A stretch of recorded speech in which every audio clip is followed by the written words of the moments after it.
In this video, we talk about why you're not losing weight and the best way to fix it. So stick around.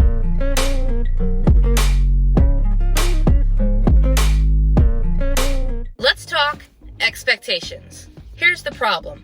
If you're anything like me, whenever I start something, whether it's a new diet, a new exercise program, a new hobby I've taken up, anything, I go hard in the beginning. I buy all of the products, I look up all the research, I buy all the books, I go from start to finish before I've even started what I'm doing. But what eventually happens is after a little while, I start to fizzle out. Or I just give up completely because I have false expectations of what the end result is supposed to be or look like. I'll give you 4 examples. Number 1, the initial expectation.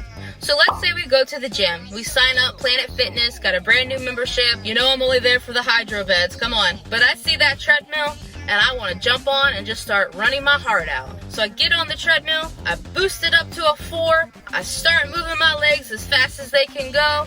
And after 10 seconds, I have to hop off if I haven't fallen off. My initial expectation is I saw that treadmill, I saw everybody else running on the treadmill, so I figured I should be able to do it too at some point. But what I didn't account for was the time and training and preparation that it takes to get to that level. Number 2, a timing expectation. So I realized that I do need time to work up to running on that treadmill, but I think it should only take me maybe 2 weeks to get there. So 2 weeks comes around, I get on the treadmill, I boost it up to that 4, and again, I'm only on there for 10 seconds because I'm about to fall off. While I know it's going to take time, I think it should happen faster than what it actually is going to take for me to get there. Number 3, I'm expecting to fail. I'm at the gym, I get on the treadmill, I'm going through the motions, I put it up to a 4 speed, I go for maybe 2 seconds and I just stop because I know it's not going to work. I've tried it in the past, I've done everything that I thought I should be doing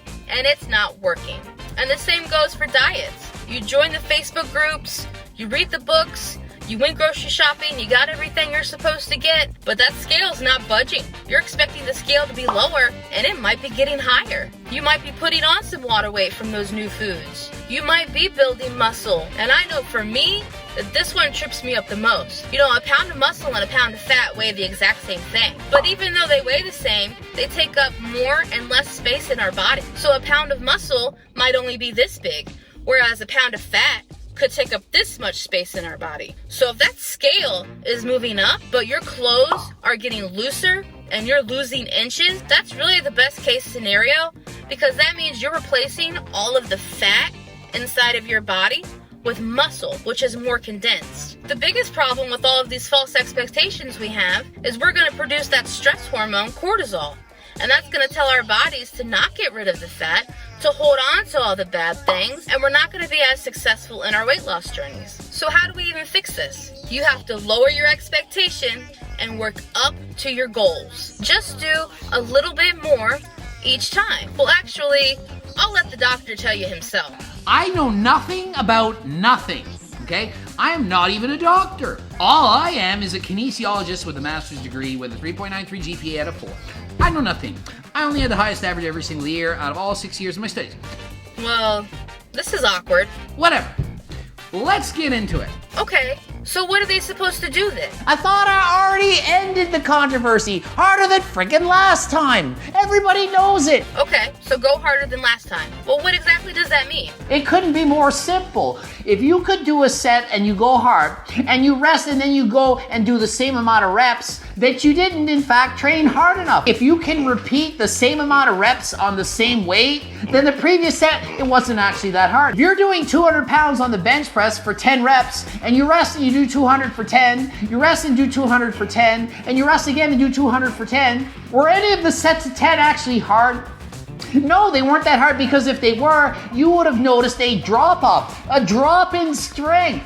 Maybe you would have got only 9 reps on the next set, maybe 8. That means instead of trying to run at a 4 on a treadmill, you start walking at a 2. Every time you get back on that treadmill, you move it up a point. So on Monday, you start walking at a 2, right? On Tuesday, you start walking at a 2.1. On Wednesday, you go to a 2.2. Thursday, 2.3, Friday, 2.4. If you're weightlifting and you're trying to add more muscle, you go up 2.5, maybe 5 pounds. So if I'm lifting a 15-pound dumbbell, after about a week of getting comfortable with that weight, I'm gonna move it up to a 20-pound dumbbell next week. If all you can do is walk right now, that's fine too. If your exercise consists of you getting out of the house and walking down to your mailbox once a day, well then the next day, you walk down to your mailbox twice. And you just keep adding more trips to build up your stamina. So why do we want to do this? Because we don't want to be frustrated and give up too soon. We have so much more potential and strength than we give ourselves credit for. When we want to give up and we feel like we can't go anymore, we have at least 30% more energy and strength in the tank that we could give our all for this. And again, this works for your diet just the same. If you're starting a new diet and you don't feel like you can go 100% right out from the start, then take a day every week and replace one meal or one food with the healthier stuff. Or find a substitute for one thing that you like that's going to be healthy, and start from there and work up slowly. Now hear me when I say this, and I really need you to hear me, that no matter where you're starting or where you are in the middle of your journey, you are doing better than most. Don't be hard on yourself. If you miss a day, if you have a cheat meal, if you drop the ball, it's okay. You just pick yourself back up and you start new again the next day or the next meal. Don't let your last bad decision or your bad choice of food or your bad workout define who you are in your fitness journey. You are stronger than your last bad day. You are better than your last bad choices. And you are far more capable of succeeding than the last time you gave up on that diet or exercise. Remember who you're doing this for. Remember why you're doing it. And if you do happen to get off track, don't wait until the next Monday. Don't wait until the next week. Don't wait until New Year's Day. Start over as soon as possible. Pick yourself up, get back on track, go on YouTube, find some people who motivate you. Like the doctor, if you need ideas for recipes, Buy my freaking cookbook. buy his freaking cookbook. Expand your repertoire of foods. Find whatever will work for you and inspire you to be the healthiest version of yourself. And hey, like this video if it was of value to you, and subscribe to the channel so you can get more videos like these. Thanks for watching.